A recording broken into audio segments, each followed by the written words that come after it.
Did you know that you can place sugiru after verbs and adjectives in Japanese to say that there's too much of an adjective or that you are doing too much of a verb? For na adjectives you simply place it after them, and for I adjectives you replace the I with sugiru.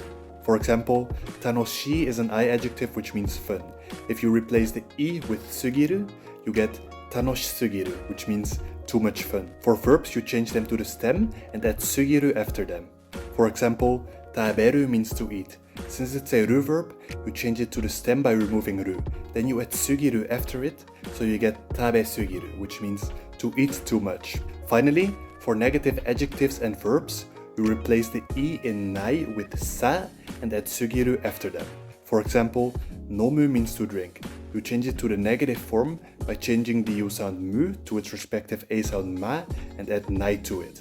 You then replace the I with sa and add sugiru to it, so you get noma nasa sugiru, which means to not drink too much. When you add sugiru to adjectives and verbs, the result always conjugates like a ru verb. Please follow for more Japanese tips.